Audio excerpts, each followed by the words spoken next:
Welcome to the Victor Emmanuel Nature Tours webinar. I am Ben Reynolds, host and organizer of the Vent webinar series. Thank you for joining today's presentation. We are delighted to offer this educational presentation about Ecuador's birds and vent tours. We hope you enjoy today's topic on Ecuador's birds, birding and National Birding Trail Network with Paul Greenfield. Welcome, Paul. Hello, good to be here. I would like to turn your attention to the handout section in the control bar where you can find and download 5 detailed itineraries of Paul's tours. During the session, all attendees may ask questions. Please note that questions will be answered at the end of the presentation. However, if you have technical questions during our session, I will try my best to answer them in real time to help you have the best viewing experience. This webinar is being recorded and will be available to view on demand anytime at your convenience on our Victor Emmanuel Nature Tours YouTube channel. A link to the recording will be delivered to you in an email in 24 hours. Now back to our feature presentation. Paul Greenfield grew up near New York City and became interested in birds as a child. He received his BFA from Temple University, where he majored in fine arts at Tyler School of Art. Since 1972, he has lived in Ecuador, where his fascination for birds and art has culminated with the completion of 20 years of work illustrating the Birds of Ecuador, which he co-authored with Robert Ridgely. The Spanish version was published in 2006. The Birds of Ecuador app was launched in 2018. Paul is very involved in saving Ecuador's avian diversity and important habitats through his involvement with various foundations, as well as working with and inspiring local governments and communities to get involved in the protection of their biodiversity as a pioneer and promoter of birding tourism throughout Ecuador. He has been showing visitors the birds of his fascinating country for nearly 5 decades and has led many Ecuador bird tours. He and his wife, Martha, live in Quito. We're thrilled to have Paul present about Ecuador's birds, birding, and National Birding Trail Network. We hope you enjoy the webinar. Without further ado, we will turn to Paul's presentation.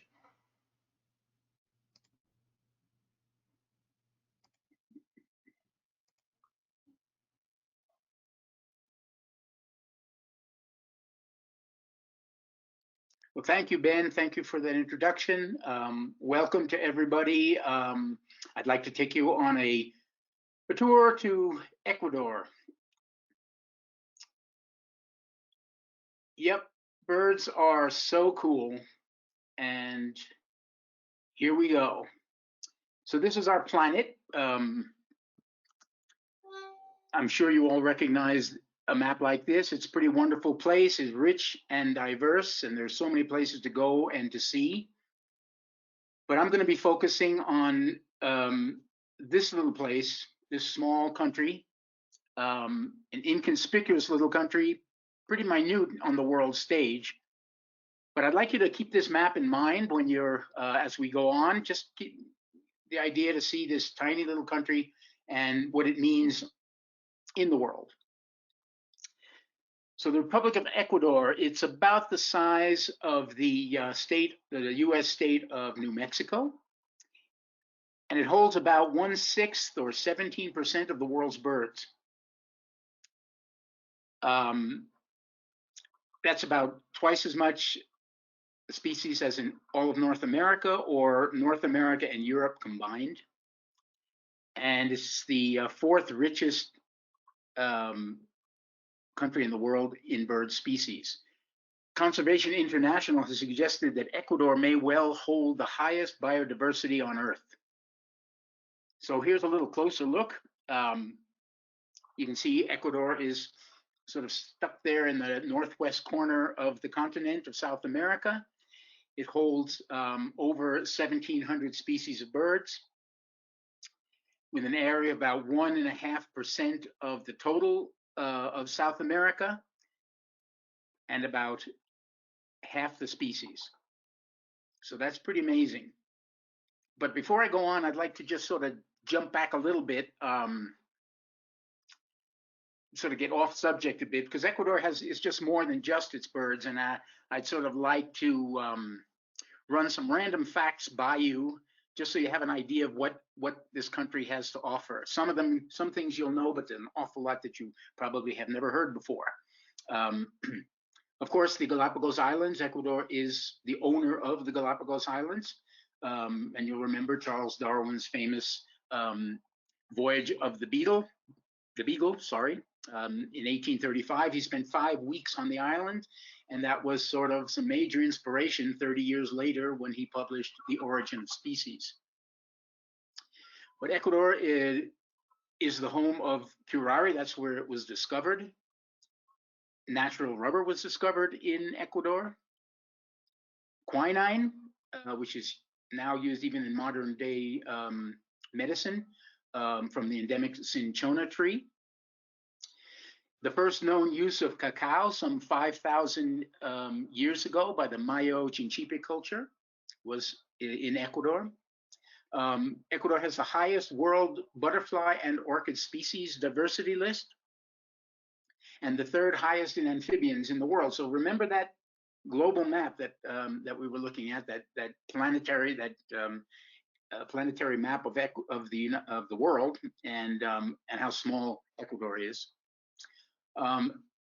Chimborazo volcano is the closest point to the sun on Earth.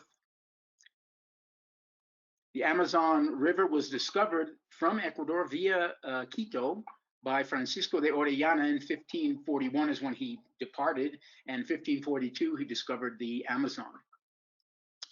Alexander von Humboldt and Aimé Bonpland first described that altitudes create distinct life zones on Earth, and that was in 1806. And that really has a lot to do with what we see in Ecuador, and I'll talk about that a little bit later. And the meter measurement, this one's really a surprise. The meter measurement was established by Charles de la Condamine during the first French geodesic mission that came to Ecuador in 1736. He actually spent 10 years in Ecuador exploring and doing whatever, and they used the meter, and that's where they established the meter to measure. They were trying to test the theory of Isaac Newton that the Earth bulges on its equator. A few more little facts just before we get on. Quito is the largest and best conserved colonial center in all of the Americas, and the first UNESCO World Heritage Site. And it's also the largest religious complex in the Americas. The oldest remnants of maize cultivation was in Ecuador.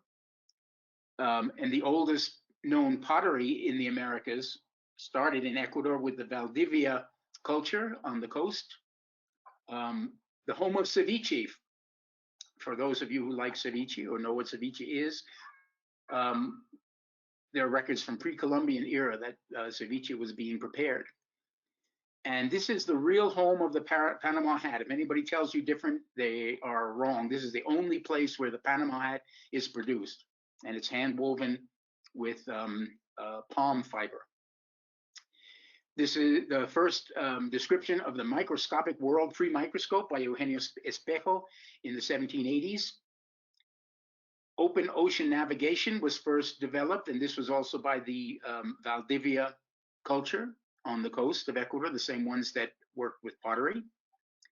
The shrunken heads were discovered, were first seen by the Europeans in southeastern Ecuador, and also that is a practice that was used in northeastern Peru. There are 13 distinct indigenous cultures in Ecuador at present. 5 active volcanoes simultaneously of the 80+ volcanoes that are found throughout Ecuador. And so now back to the meat and potatoes, or should I say the feathers and trees of Ecuador. What makes Ecuador as rich as it is? Why is such a small country so biodiverse? And so I'll give you some context to that, just some ideas. First of all, the equator runs right through the northern part. Ecuador straddles the equator, or the equator straddles Ecuador. And then we have the Andes mountain range, the Andes Cordillera, that crosses down almost like a spinal cord down the center of Ecuador, which divides the Pacific coastal lowlands from the Amazon basin. And this Andes is really a dividing wall, but it's a living dividing wall. So the equator, having the equator here, we have, a very stable climate. We've had 360 days of a year as a growing season. And this wall of division, up to about 4,570 meters in altitude, is basically a living wall. And as Alexander von Humboldt mentioned, as you rise up in elevation, life zones change. There are different ecosystems, and that means more species. So basically, if you ironed Ecuador out, it would be quite a lot bigger than it is. It's a tiny little country, and it has the Andes down the middle, and that's where there's a great biodiversity is caused by in general. But we also have other effects to the biodiversity, and that is the warm water Panama current that runs down through along the coast of western Colombia and northwestern Ecuador, and of course the Humboldt current, the cold Humboldt current that comes up from the Antarctica area and flows out to the Galápagos, and that's why we have penguins on Galápagos, and a drier, cooler area, mainly drier zone in the south, and a very, very wet zone in the north. So all of this combination of location, geography, and ocean currents has created a number of endemic bioregions. BirdLife International has worked to identify these around the world, referring to them as endemic bird areas, EBAs, and 10 of which are found in Ecuador.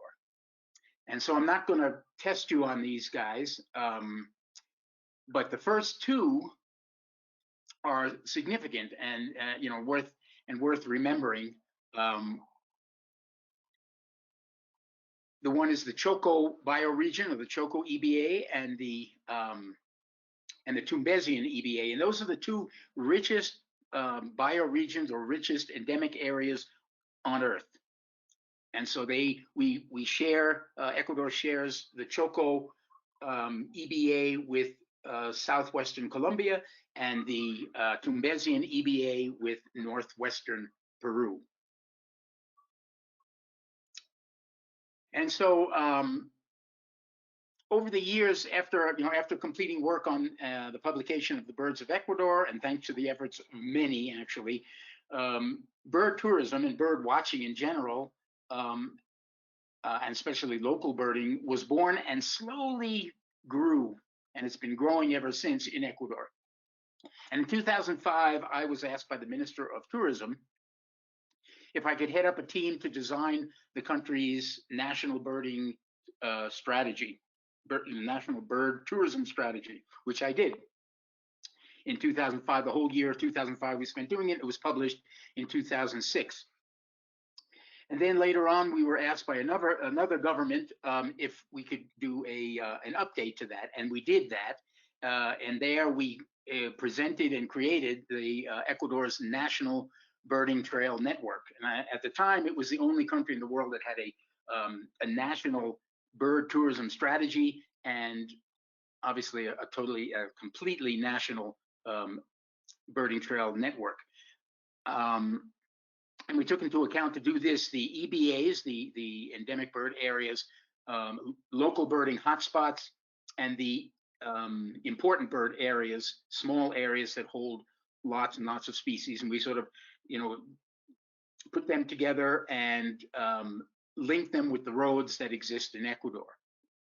And so we divided them up, of course, with the zones, the northwestern birding trail up in the north, covering much of the Choco bioregion, the northeastern birding trail, the southern birding trail, which is the largest, most complex, and it covers both slopes of the Andes, east and west slope. And as the Andes are quite a bit lower down in the south than they are in the north, we figured that that birding trail could be done together. We could have divided it into two. There's a Pacific Coastal Birding Trail, and the Oriente, which we call everything is the Amazon Basin, the upper Amazon Basin. And then we created the idea, of course, what was Galápagos Birding Trail, which are the 4 islands that are inhabited. We use that are inhabited, the only ones that have fresh water in the Galápagos. And then we created this concept of eco routes, and these are community created roads, usually rural roads where birding or nature or there's anything. There could be archaeological sites and whatever.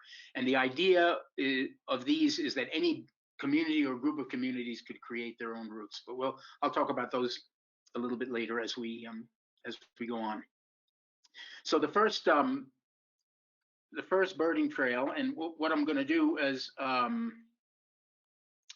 we should examine these, all the birding trails. And so if you'd like to get your binoculars and your checklist together, we're going to take a little tour of Ecuador. And I must admit that what you're going to see here certainly does not do justice to what's possible when we're out in the field. But anyway, here goes. And the area that we cover in the Northwest, we offer two trips to the Northwest. And the area that we cover is this one that I marked, which doesn't cover all of the birding trails, but those are the most logistically doable, actually.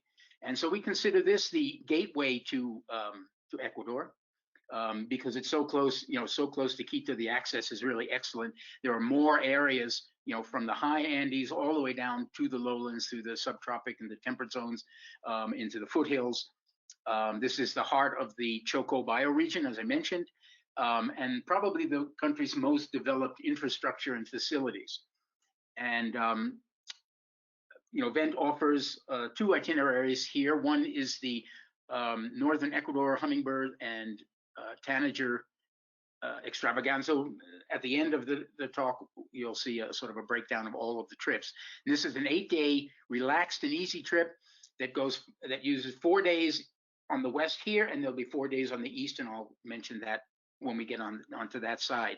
And it's just a spectacular trip because it's just so easygoing. And we stay, one of the good things on this tour and the following one here, on the west slope, we stay at only 1 lodge once we leave and come back to this between staying in Quito. Fantastic for hummingbirds and tanagers. The other, oops, I went past.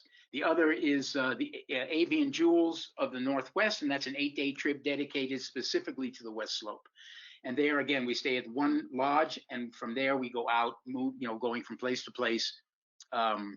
Usually, most areas are like within 15-20 minutes of the lodge, and we do 2 trips that are about an hour and a quarter, hour and a half from the lodge. And the great thing about this one is we can sort of pick and choose where we go on each day, depending on weather, depending on what we've been seeing, and if something new should show up, if we get get a message that some spectacular species has been found somewhere, we can change our itinerary and jump. So here we go. We usually start these trips from Quito, and we climb up to about, let's say about 3,500 meters in altitude to Yanacocha Reserve, and we start watching our birds.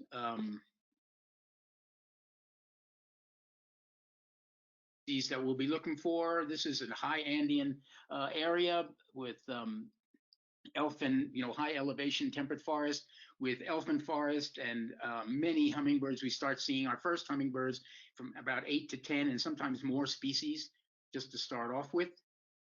Here are some of our species. Sword-billed hummingbird, this is a really excellent spot for that. And the second largest hummingbird in the world, the great sapphire wing. And so we continue along there. This is a nice area for pufflegs. This is golden-breasted puffleg. There are 3 pufflegs here. One of them is extremely rare. It's the endemic black-breasted puffleg, and sometimes that one's seen. I don't have a photograph of that since it is so rare.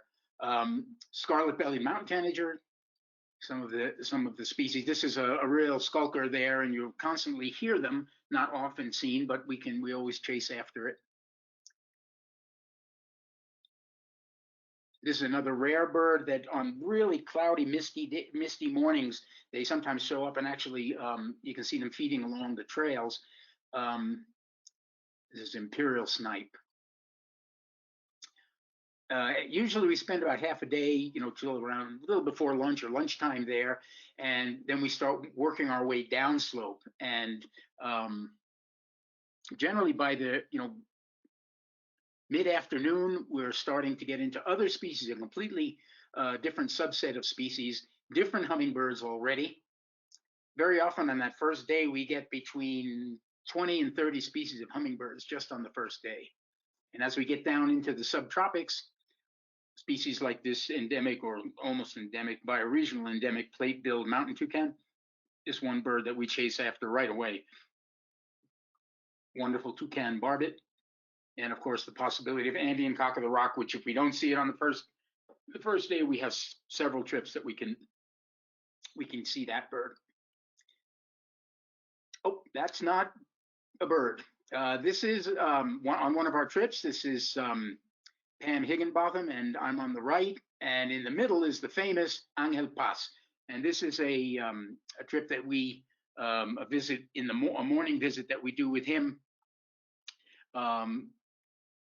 To his little reserve. It's an unforgettable morning, and we do that normally on the Avian Jewels tour. And he is the ant pitta whisperer, and this is Maria, the giant ant pitta that he and some of Maria's family members also come out. This is another one. This is Wilhelmina, yellow-breasted ant pitta, and then there's just a whole truckload, shall we say, of other species to be seen in this range. This whole area, the hummingbirds are fantastic.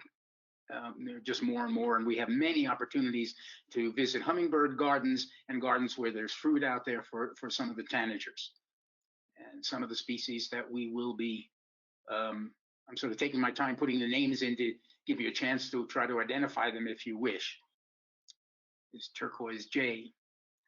We get down into the foothills, which is very close to where our lodge is, and some of the places that we will be visiting. We sort of jump from area to area, and the hummingbirds, even at our lodge, this is one of the most spectacular, is velvet purple coronet. And some of the tanagers that we will be looking for. Here at one of the reserves, we will be going to probably to be looking for, and generally we get them in the times of year that we have our tours, our trips, to see the club-winged manakin, their spectacular display where they sing with their wings, and we will look for those. There are several leks in the area. We go to several different local community members, some local residents who have their own birding gardens. Birding has been, because of the work of doing the strategy and the birding trail maps, just many Ecuadorians have gotten into birds, and there are birding gardens sort of all over the place, and we go from one to the other with some of the super birding trails that we have and some of the reserves that are also in the area. All of them, as I said, relatively close. And we continue with more and more of the hummingbirds. I certainly won't be able to do justice to all of them. This one we go to really an area of wet choco forest to look for, and usually we get to see this mossback tanager and this beauty, this small glistening green tanager. This one, booted rackettail, is common pretty much all over the place. That same reserve where the mossback tanager is, we certainly chase after indigo flower piercer and black solitaire. These are all specialties, great target birds. Okay, and then we get into a lowland site, which is about an hour away, and we usually visit two locations. This choco toucan can also be seen higher up. This is also a choco specialty. Also the Choco Trogon. Down in the lowlands, at one of the sites, Rio Salanchi Bird Sanctuary, we'll be looking for blue-whiskered tanager. That's an endemic also of the Choco bioregion. Yellow-tufted Dacnus, this threatened species, scarlet-breasted Dacnus, we often get also at the Rio Salanchi Bird Sanctuary. We'll be looking for this tiny one of the smallest birds in the world, black-capped pygmy tyrant. So these are some others. And then we go towards a look, we'll start looking at the northeastern birding trail. This one also is easily accessed from Quito. We cover this area generally on 2 of our tours, and then we have one pre-tour where we just hit the high Andes section. So this covers the Paramo, or this tundra-like Paramo zone, all the way down temperate zone, subtropics into the foothills, basically, and it goes all the way into the lowlands. But on our trips, we generally don't go into the lowlands. So the 2 basic itineraries: the east slope of the Andes, which is a 9 field day trip. We stay at 3 lodges. At different elevations. The highest one's at 3,250 meters above sea level in the high temperate zone, and that is a really wonderful hot springs and spa area, and so you can soak in the hot springs between birding. And then we go down to the subtropics at around 2,300 meters, and then down lower into the foothills, which is a pretty spectacular area. And we also visit this area in this east slope of the Andes trip can be taken back to back with the Best of Amazonia featuring Napa Wildlife Center, which is in the lowlands. And I'll talk about that in a little bit. The North Ecuadorian hummingbirds and tanager extravaganza, which I said 4 days are in the west, and we spent 4 days at 2 of the 3 lodges, the one in the foothills and the one in the subtropic zone on the east slope.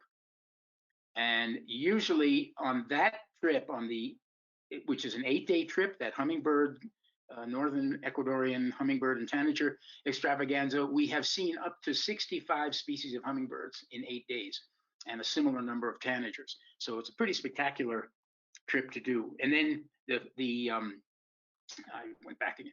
The pre-trip is a 4-day trip, which can be taken back to back with the avian jewels of the Northwest. So this is one that we go onto the east slope, up into the high area of Paramo, and one location in the upper temperate zone to just take in those birds before we go over to the west. So starting in this area, this zone, especially one area, Antisana National Park, is really the best area to see Andean condor, and that's certainly a species that we will be targeting on that trip. Other species in the high Paramo grasslands, Carunculated caracara. This is the species giant conebill we look for in Polylepis woodland in the area that we'll be going to, not at Antisana so much. The highest elevation that we will be reaching there is over 4,000 meters, about 4,300 meters. And this is one of the target birds that we'll be going after in one very, very high area, the rufous-bellied seed snipe. At Antisana, we also have Andean ibis and some other grassland species. There's also one of the lakes that we visit there. Silvery grebe is certainly the target. And of course, the wonderful Ecuadorian hill star, which is a real treat. When we leave the Central Valley for any of the trips, for each of the trips, there are a few species there that are specialty. This scrub tanager is one that we'll be looking for. Giant hummingbird, the largest hummingbird in the world. black-tailed train bear with that super long tail, in the males, of course. And then we get up into the high temperate zone. This is near the hot springs that I mentioned, above the hot springs. This is just below the Paramo zone, that high tundra zone. And we look for this skulking, rather heavy skulking tanager. This is certainly a target bird for us, masked mountain tanager. And some others. All the tanagers at this elevation are sort of, they like to hide. And so we chase after them, and with good luck, we usually get them, but you never know. As we drop down, only about 15 minutes, and that's a crazy thing, 15, 20 minutes from the high temperate site that we stay at there, where we see that, or we look for the masked mountain tanager, only 15 minutes below that, we're into a whole nother realm of birds. Gray-breasted mountain toucan is certainly one we look for. We don't always see that, but it's there in the area that we go after. And then, of course, a whole nother subset of hummingbirds. And we look for, again, into feeding mixed foraging flocks for other species. This is home also of crested quetzal, hooded mountain tanager, which is found slightly lower than the masked mountain tanager that I showed. And this is an area where we begin to look for horned duck. And then as we drop down a little bit lower, an awful lot of species, another subset of hummingbirds. It keeps changing. These are just some of the species, a very small selection of what's possible.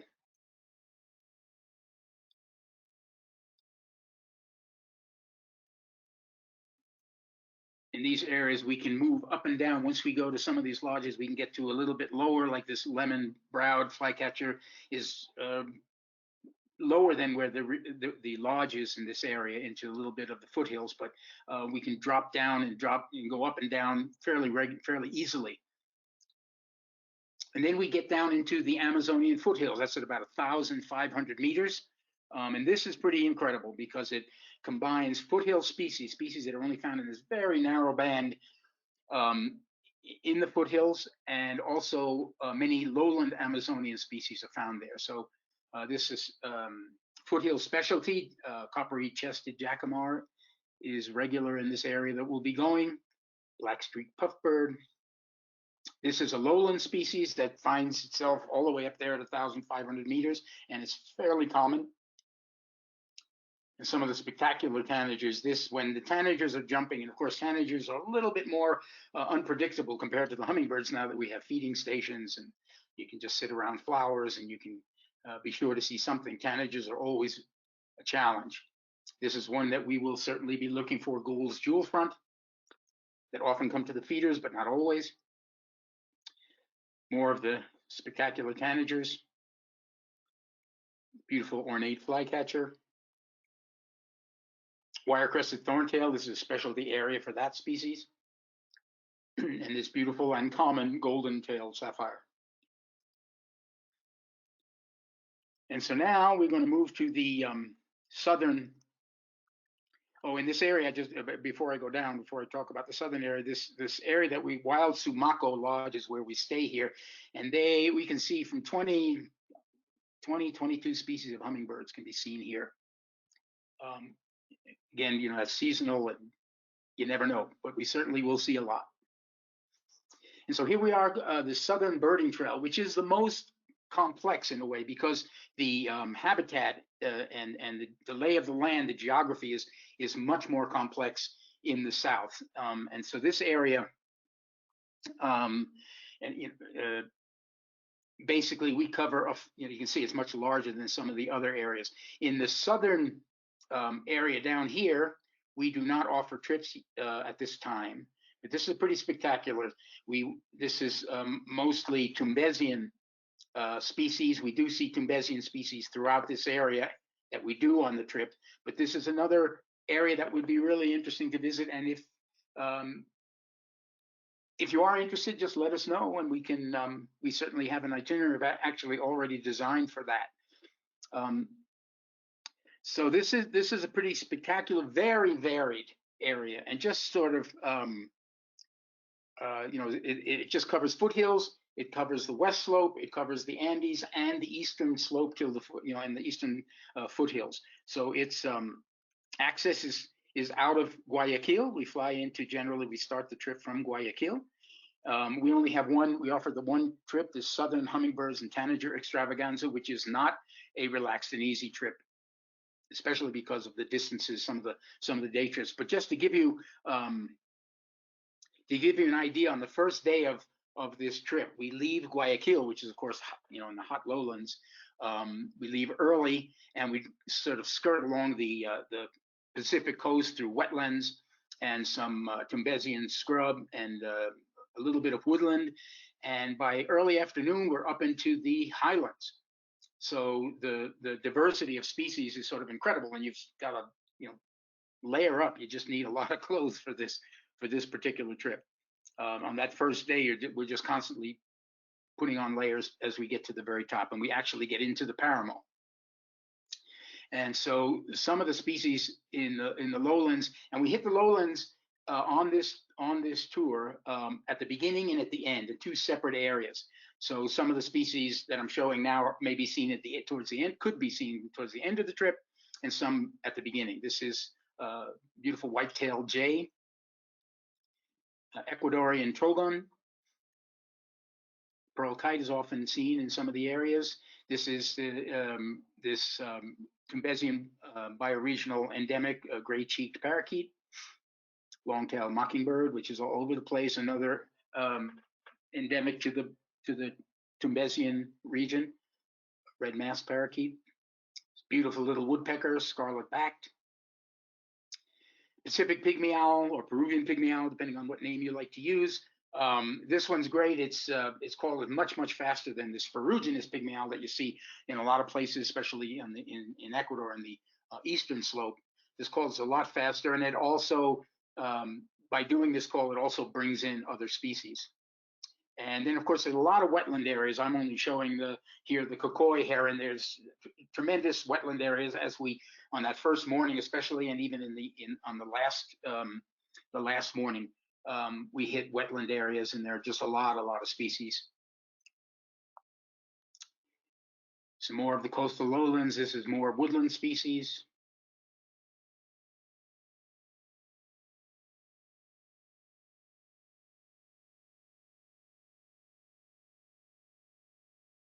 These are all species we'll be looking for at different places. This is Watkins antpitta, which hopefully we'll be able to see that in the real dry, the arid sort of scrubby areas. This little guy, elegant crescent chest, the smallest woodpecker in the area, Ecuadorian piculate. And there are several seed eaters. This one, the parrot-billed, is specialty to that zone. And then again, as I said, that first morning that we're driving, we already get into the Paramo, into this high area, this tundra-like area, and we'll be looking for condors are possible, but there's smaller population there. But black-chested buzzard eagle and some other species, red-rumped bush tyrant. We see two species of Synclodes. This is the stout-billed. This specialty hummingbird, this blue-mantled thornbill, which often feeds on the ground and can actually walk over these little composite flowers. Again, many-striped canastero. Tit-like dacnus, there's a special area that we'll go to that first day, and they're always there, and certainly calling all the time. So we'll, and it's actually more depending on how cold it is, and if it's windy up there, for seeing the bird, than it is actually that the bird would or would not be there in the location that we go. Ground tyrants, we start to see some more of the Furnariids of these high Andean areas, and some of the flycatchers. This one's a fairly common little guy in little mixed flocks. And then the temperate zone, which we get into first, actually before the Paramo zone, and then the rest, after that, the following day, we're in temperate area where our beautiful lodge is.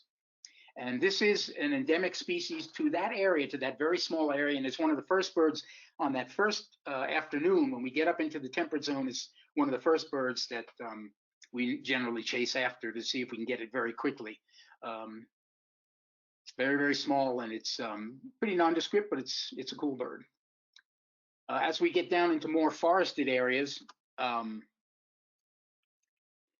we'll be seeing, and we go to several lodges in the temperate zone on this trip. One of them is to the Hokotoco Foundation Tapichalaka Reserve, where the Hokotoco antpitta was discovered, and that's a species that we will definitely go after and probably get to see. They have a feeding station in the area where they see it. Obviously, nothing is 100% for sure, but it's one that we certainly spend time going after. Bearded guan, this is the area that we start getting into bearded guan. Further north, everything is Andean guan. White-throated quail dove, lachrymose, northern lachrymose mountain tanager, and if we're lucky, golden plume parakeet, which is a real specialty and beautiful little bird. Big bird, actually, it's not that small, long-tailed. And then we get, we still with temperate, and then we get into subtropical, mostly at this Tapichalaka Reserve. And in the area around there, we look for rainbow star frontlet. Very spectacular. Actually, its crown, when it turns the right way, is sort of purple and red and has every color you can imagine. That's where the rainbow name comes from. There's always a possibility in wooded areas in some of the high zones, Chapman's antshrike. One in the subtropics, we'd be looking for yellow-breasted ant wren. This is a high, a temperate zone buff-breasted mountain tanager, banded warbler, purple-throated sun angel.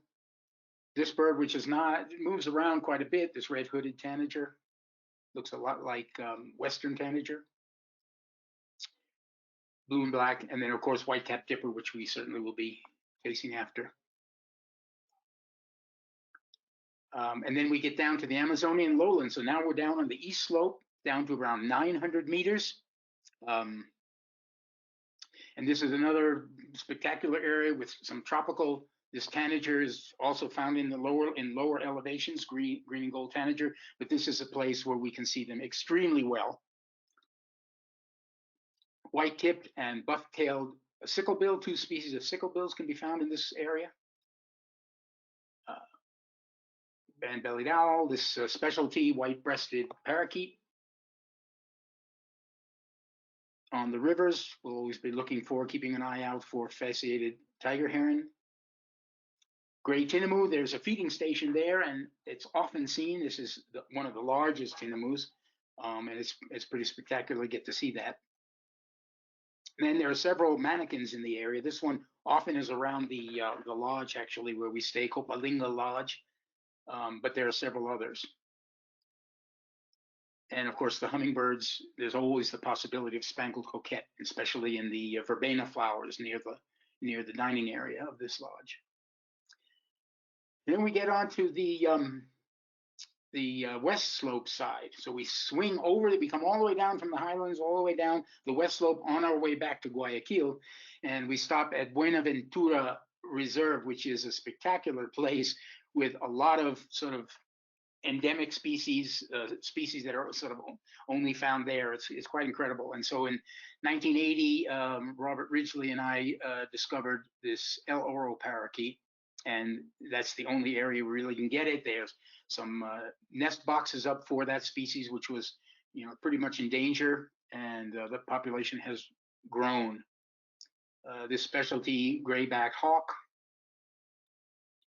rufous-headed chachalaca, Pacific tufted cheek, and many others, specialties from this zone in this area. We go on for some more. It's a nice place for song wren here.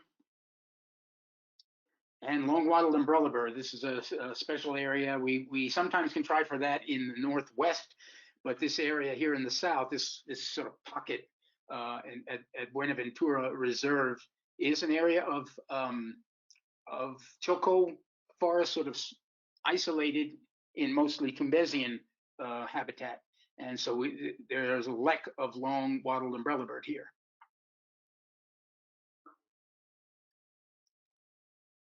These are all species. It's a very birdy area, many mixed foraging flocks. This is interesting. Speckled tanager, which is known further north, probably fairly common.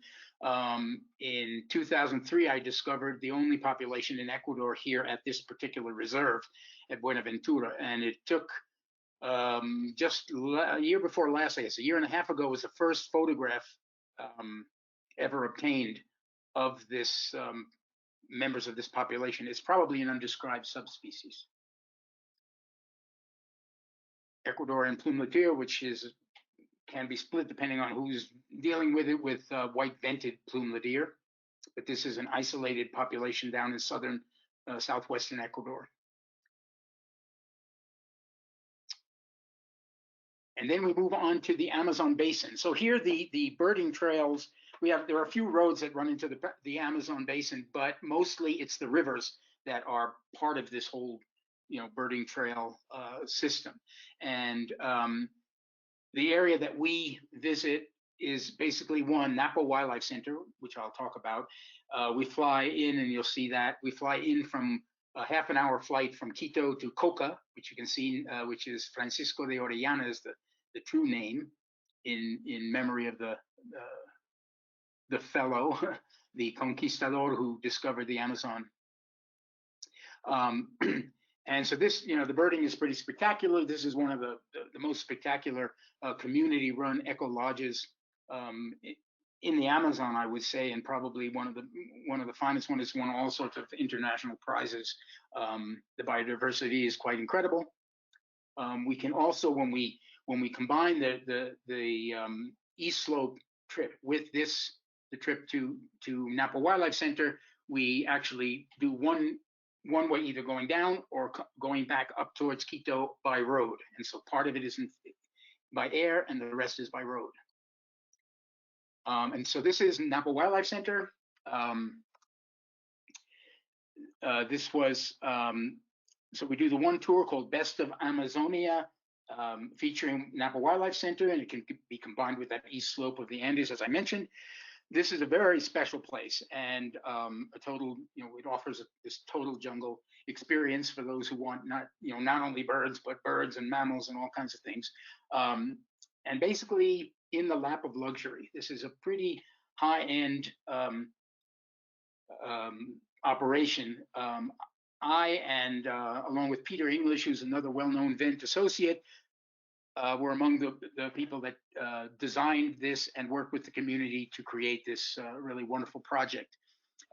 There's our 37 Quechua indigenous, it's just families in this area where we work with them.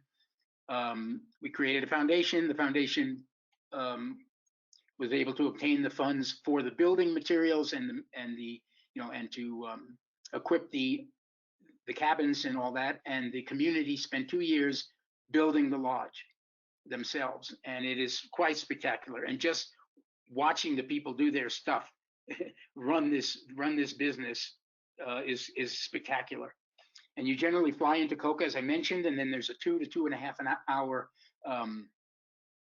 motorized canoe ride, a covered canoe to the landing. And there are actually 2 hotels here. They built a second hotel. All proceeds from that hotel go to the women of the community. They have an education foundation for their children and their students to study as far as they want to study. They have a fund for the women of the community. So just being involved in that is quite spectacular. Of course, wildlife viewing is tremendous here. And of course, the community stopped hunting about 30 years ago. So there's no hunting. So the animals are, at this point, pretty oblivious to humans. And so it really works wonders. And they own basically 25,000, that's 62,000 acres, 25,000 hectares, which they manage. Only a small area of that is covered by the lodge.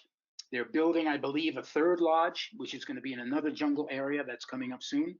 And it's all located within the Yasuni National Park, which has been considered possibly the most biodiverse location on Earth, with a potential of an estimate really of holding 1 million species of flora and fauna. And so it's pretty, the whole thing is pretty spectacular. I'm going to be showing you some images. I'm not going to, don't have any of really of some of the river island species or antbirds or some of the other species that are found in this super mega hotspot. But anyway, we'll go for it. This is fairly common in the area. These in terms of raptors, this black-faced hawk is one, but all the big raptors are there, including harpy eagle, crested eagle, all the hawk eagles, many woodpeckers. They have 4 canopy towers, 4 separate canopy towers, and so the chances of seeing some of these canopy species is pretty good. Many mannequins, and the local guides there too know a lot of the territories of these mannequins, so it makes it kind of very helpful to see some of these. Black-necked red cotinga. There's a really nice lek area that we always go to. The number of species is sort of, I think they're the list is up to maybe slightly over 600 species for this area. This is one of the specialties that we always chase for, zigzag heron, and we generally get to see it. Often we've gotten, often we even find nests. The local guides are very keen on locating these things. Many parrots. There's a couple of parrot salt licks that we visit. One in the forest and one on the river, on the Napo River bank.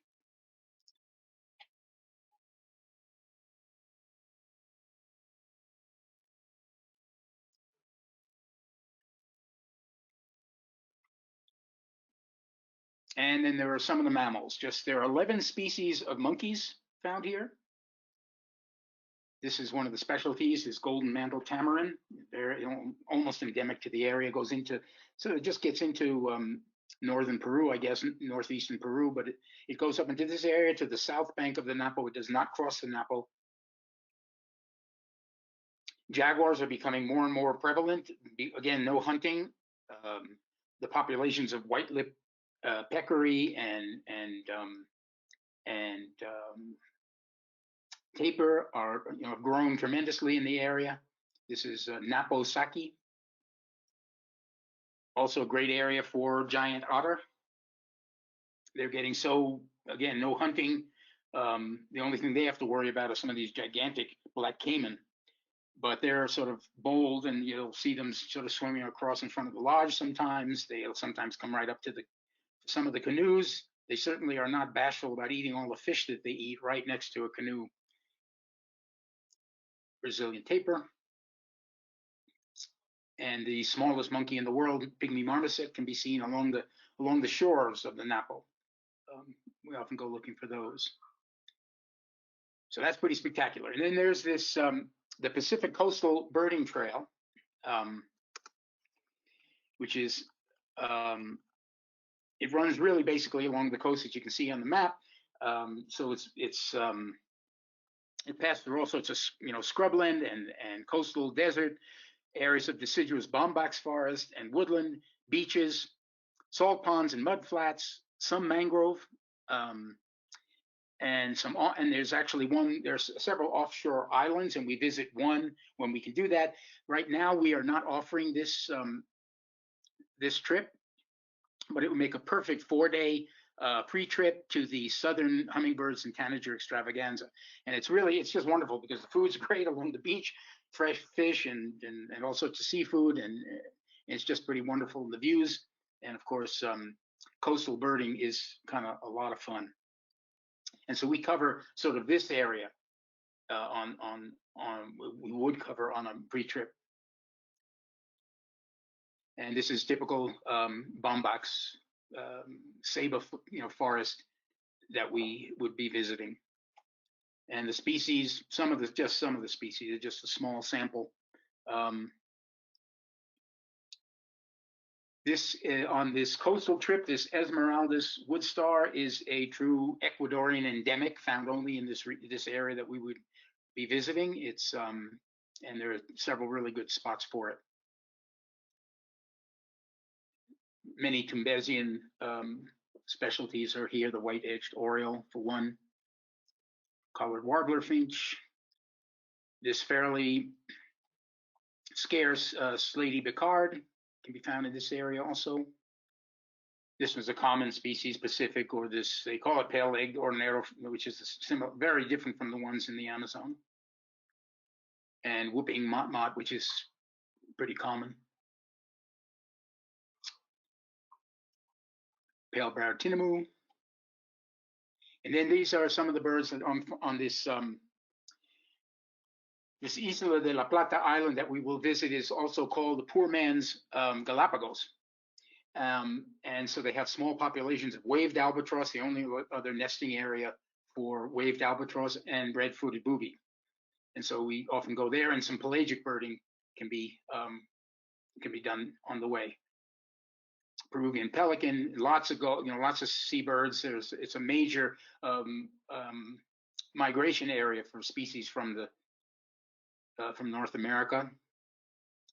Tiny short-tailed wood star can be seen in drier areas very close to the areas where the Esmeralda's wood star is found.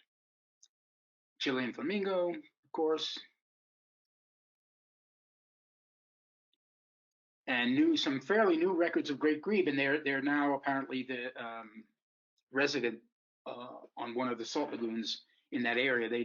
That species was never found in Ecuador before, after just a few years now. And then we get to the Galapagos, which of course is a super area. Again, the birding trails cover just the 4 inhabited islands.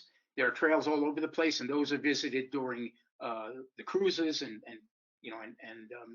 visits by yacht and other ships to the different islands. The hotels on the islands are good, are excellent. There's a lot of variety, and of course the cruises are pretty spectacular. And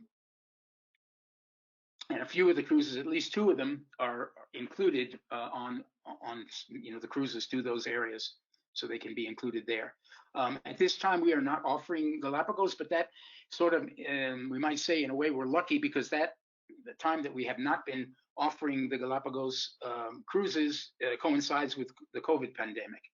So basically, hopefully, fairly soon, we will be back in action for the Galapagos, but it can't be overstated how wonderful the Galapagos really is. And of course, here we have the flightless cormorant presenting itself with its totally mangled wings.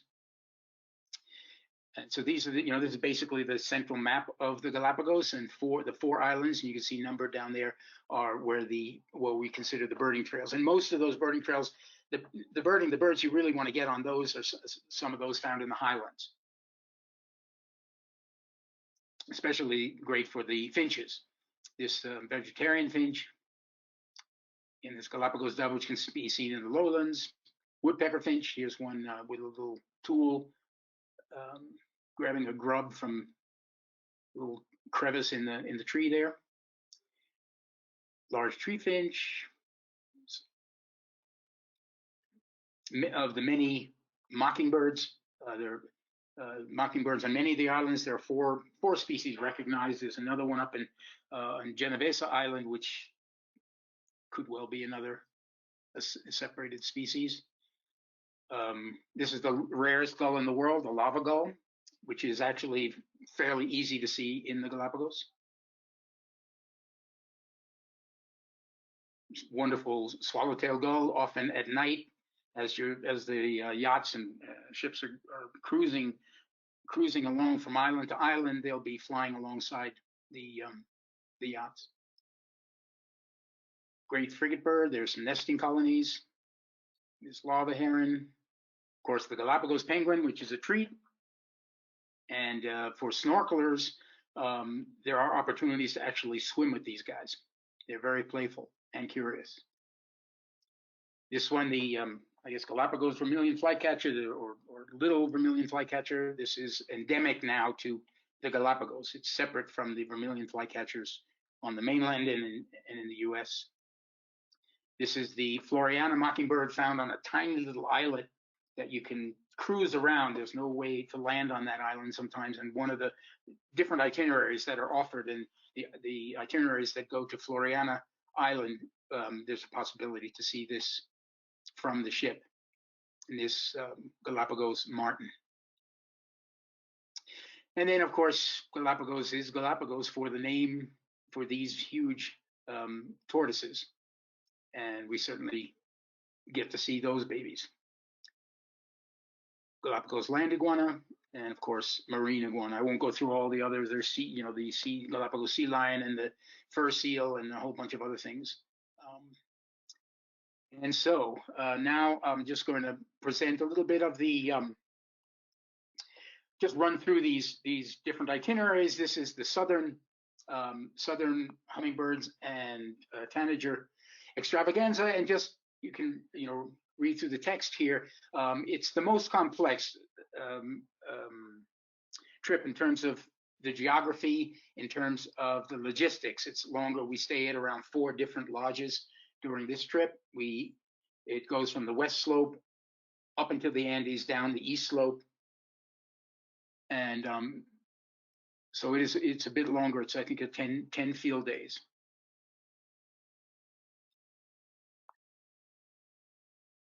And this one is the northern hummingbird and tanager extravaganza. This is a relaxed and easy tour. Again, we stay at 3 lodges, 1 in the west and 2 on the east slope. It's an 8-day trip, and it's really wonderful. It's great for families. It'd be great for photographers because you can sit. The idea is that we spend a lot of time, watching and talking about the hummingbirds and looking at tanagers, especially where they're easy. We do some walking and some birding, on foot to different spots. But the birding is very, very pleasant. There are lots of species. I think on this trip we come up with numbers like 300 to 400 species of birds all over, and as I said, up to about 65 species of hummingbirds, and similar number of tanagers. So it's a wonderful trip. It's also a nice trip also to get introduced to Ecuador, and then later decide on some other areas. And here too, this is the avian jewels of the Northwest. This is a longer full 8-day trip on the west, and it's Antisana Papayacta pre-trip. As I had mentioned, that's just a very short area. It's probably an hour drive out of Quito, and we're up into the Paramo. We visit Antisana first, and then we Antisana National Park, and we go up into an area just below the Paramo zone first to see hummingbirds and try to look for Andean condor roosting on the cliff faces that face this little area, little restaurant. We also have lunch at that restaurant, and then we go up into the Paramo zone, and then later that afternoon we drive to Papayacta, which is a little bit further north, and we go to the hot springs there, and we stay at the hot springs for 3 nights, and we bird that area, and then go down to a wonderful hummingbird area, especially hummingbirds, but other things, just about 15-20 minutes from that. And so it's just a wonderful little trip, an introduction to these high elevation birds, and then we do the west slope. This is the east slope, so this is the one that can be combined with the one to Napa Wildlife Center. This is a 9-day trip where we visit 3 lodges. One is Sumaco, you can see on the map. The other near Cosango, which is San Isidro, Cabañas San Isidro, and then we come up to Papayacta, where we stay at these thermal baths. So those are the three lodges. So we're covering foothills all the way up into the high temperate and Paramo on that trip. And then again, you can combine that with Best of Amazonia to Napa Wildlife Center. That one is a week-long trip. Pretty wonderful. I mean, that's just can't say enough about that. You know, the number of birds, it's just everything. It's a total experience. And every time I go, it's just better and better and better. And so here's just a summary of the trips.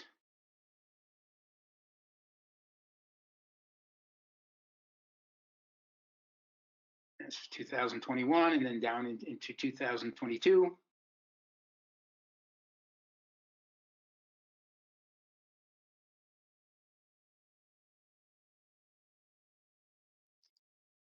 And so I'd like to thank you for joining me.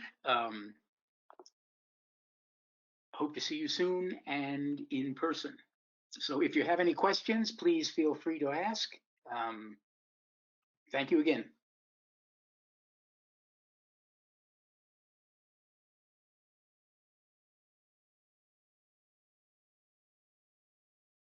Wow, Paul, thank you for that virtual birding extravaganza. Very welcome.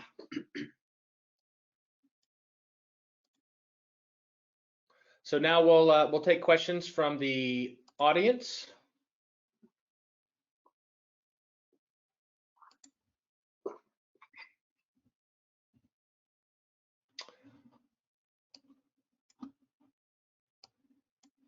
All right, here's a question from Drew. He says, has there been any research done on a possible relationship between the mockingbird in Ecuador and the one on the Galapagos? From what I know, the actual relationships from the evolution came possibly from something to the north, not the one that looks most like any of the Galapagos mockingbirds is this long-tailed mockingbird, and that apparently genetically is not connected. And the connection is more with either tropical mockingbird or northern mockingbird, the one from the US. So that's kind of interesting. I haven't heard exactly which one they believe is the species, but it's not the long-tailed mockingbird, which is the one we all thought was the no-brainer, but apparently it was more than that. Drew also has another question here. Does each hummingbird have its special nectar source? Well, I assume that they all evolved that way, some kind of isolation in order to evolve differently. But many of the hummingbirds, I've even seen in sicklebill hummingbird, which tend to feed on the heliconia flowers with that curve. I've seen them feeding on other types of flowers, but most of the hummingbirds have a certain period or possibility of being more generalists if they have to. Sword-billed hummingbird, which of course feeds mainly on these really long tubular flowers like the Brugmansia or the Passiflora, also feed on other flowers too. So and other smaller hummingbirds have been able to use the flower piercers punching holes in the back in the corolla of the flower, and they also steal nectar. So there's I'm sure there's specifics, and many of the hummingbirds will go for the flower that they probably evolved with, but there's a lot of generalization too. And that's why I guess all the hummingbird feeders are so, there's so many hummingbirds that just sort of crowd in and visit many species at one feeder. Mm-hmm. Tom has a comment here. He says, absolutely spectacular, Paul. Because of COVID, I had to cancel my 2019 trip with you on the Tanager and Hummingbird Tour. It's good to meet you via the webinar, and I'm scheduled to join you on the same trip in 2022. There we go. Good. Looking forward to it. Please give my regards to Gary and Karen, who are mutual birding friends living in Mindo. Sure.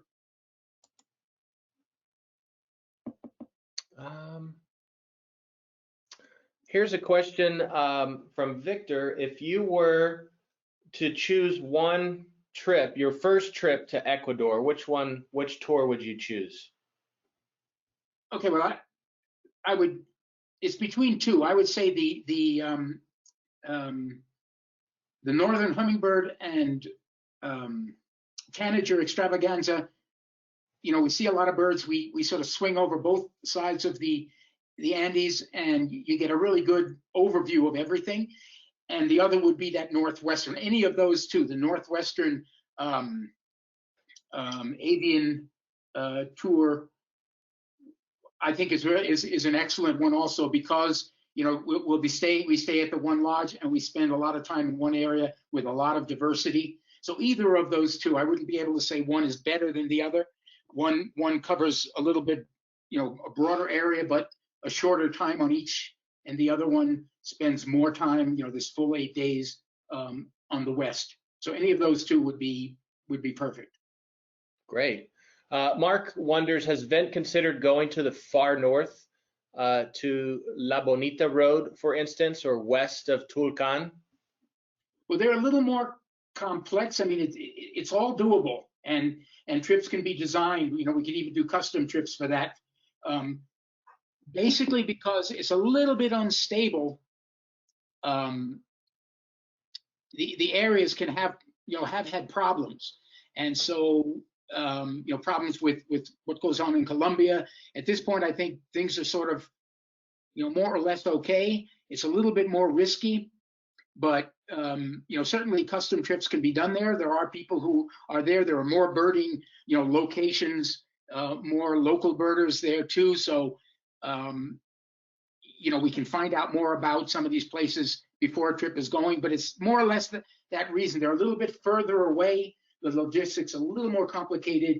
The lodging is a little bit just less prevalent. There are less places to choose from. They're certainly excellent and worth doing.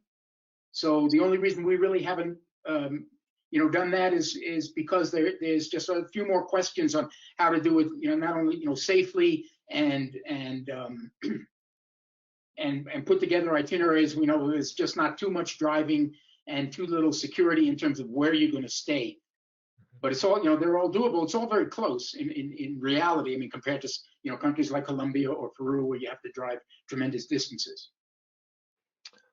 Marilyn and Warren wonder about the high altitudes. Are there any altitude problems like in Machu Picchu? Well, the higher elevations, obviously, if you have some medical situations. I have over the years, and this is now close to 50 years doing this, I think only on one occasion did somebody really have problems at the elevations that we're at, and that we go to. At the very high elevations, for example, where we would go after this rufous belly seed snipe, which is very high.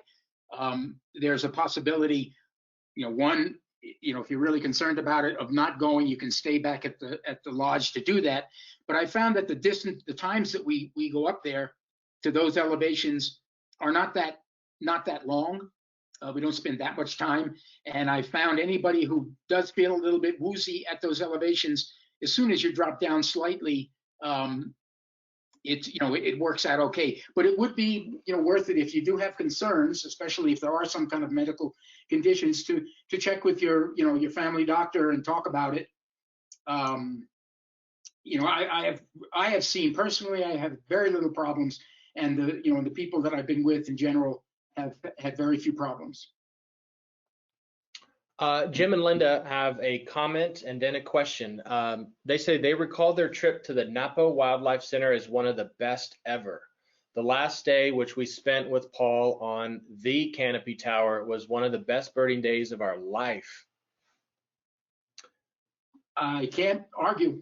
It's spectacular. I mean, like everything else, you just never know. You don't know what's going to happen. There's no guarantee that all the birds are going to show up. But of course there are 3 or 4. I mean, they have 4 towers, and depending on time and how well things are going and weather, we usually visit at least 3 of the towers. And so the possibilities on one or the other or 2 or whatever is always excellent. And the birding is the whole thing. I mean, the Napo is just, I mean, it's incredible because you're looking at everything. There's never a dull moment, and just floating through some of this, this wonderful habitat is just so, awe-inspiring. You can't miss. It's just spectacular. Jim and Linda's question is, could you give a brief overview of the current COVID situation in Ecuador? Yeah, right now, the cases right now are sort of up, and usually in some of the city areas and areas like on the beaches and places where people crowd on holidays. I think the same thing is what's going on in the U.S. Right now, we're very slow on vaccines, but that is supposedly they're going to be vamping that up. So vaccines, just a few have gotten to Ecuador yet. I'm assuming by the middle of this year, it'll all be straightened out. And I'm assuming by the end of this year, and especially into 2022, things will be okay. Generally, in the birding areas, I really have very little to worry about there because our birding trips, as you mostly know, we're very few people. The areas are will be out in the wild. All the lodge owners are very aware of what they need to do. We certainly can eat socially distanced, and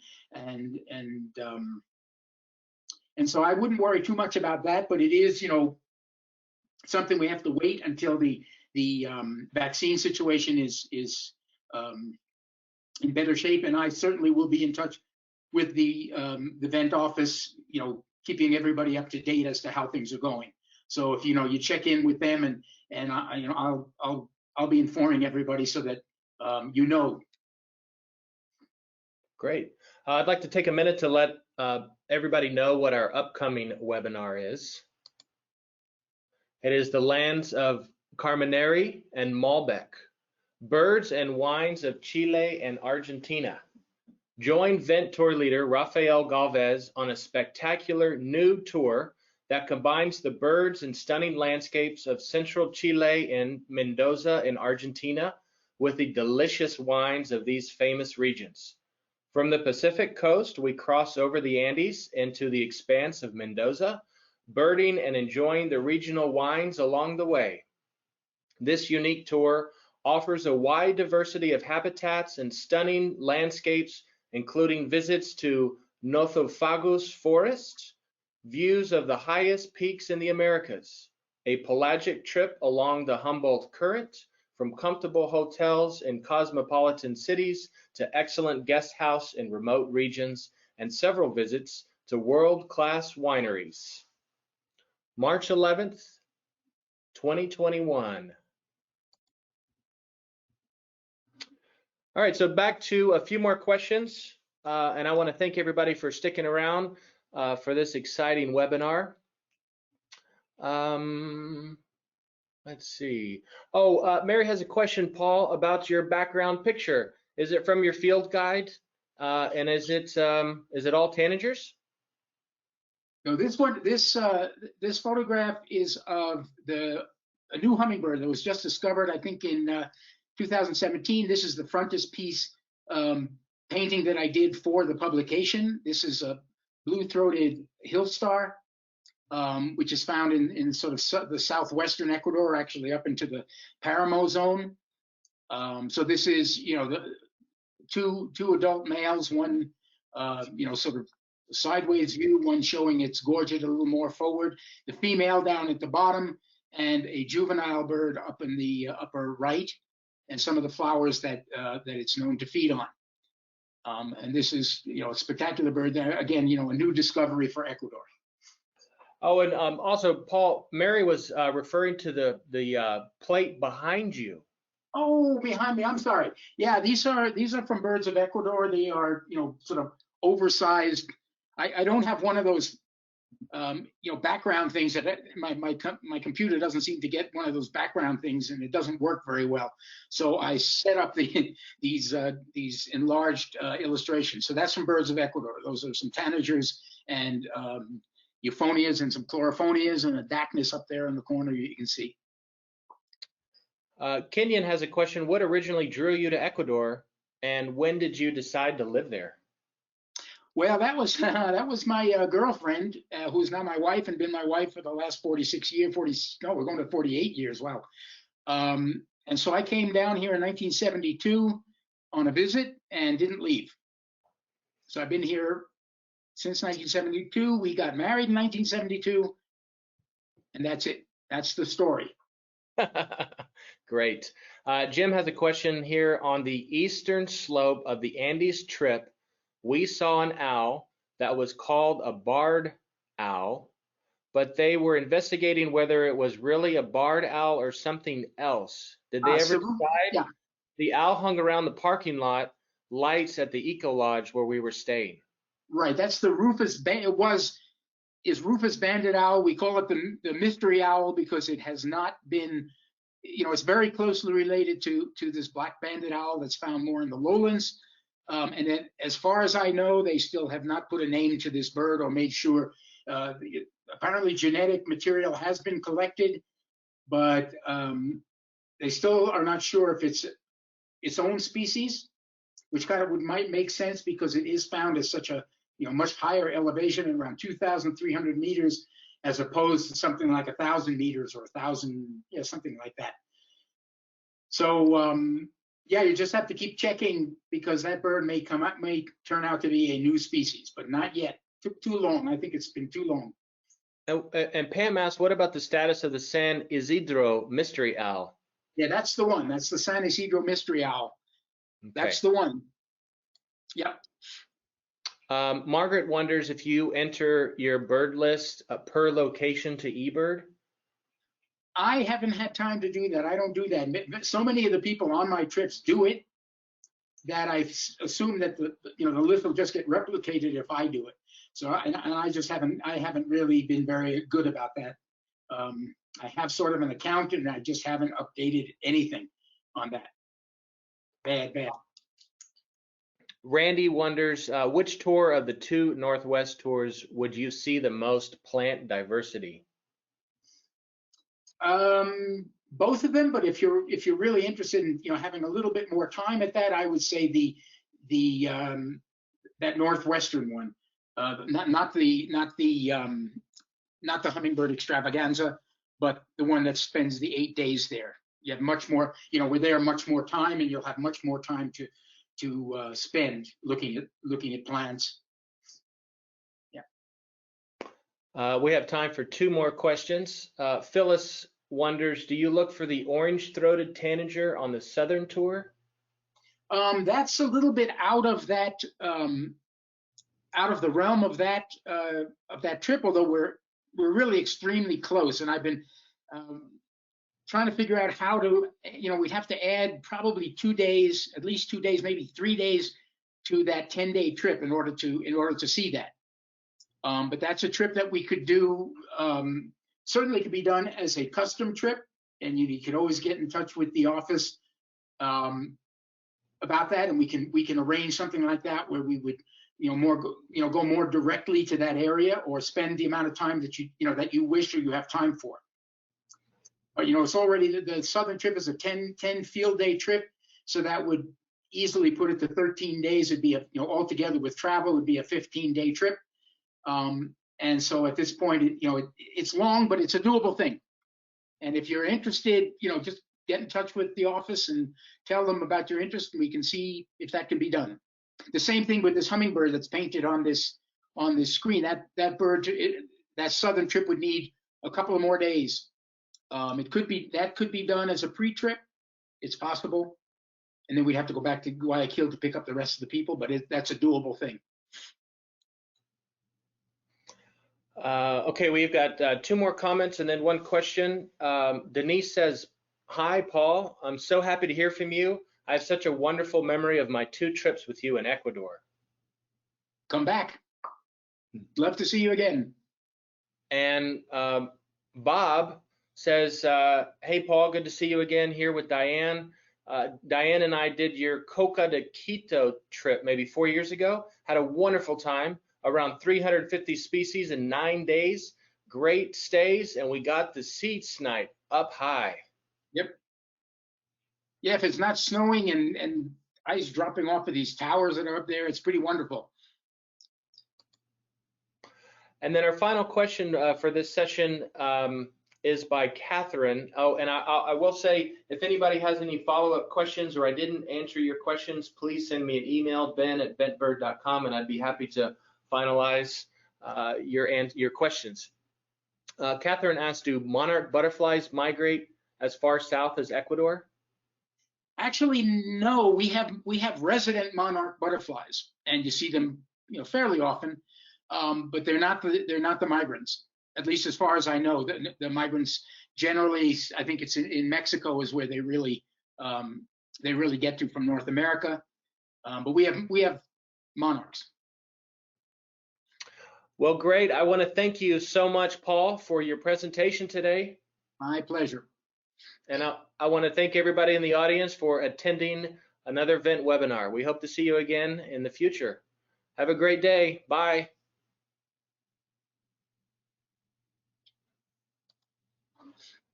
Mm-hmm.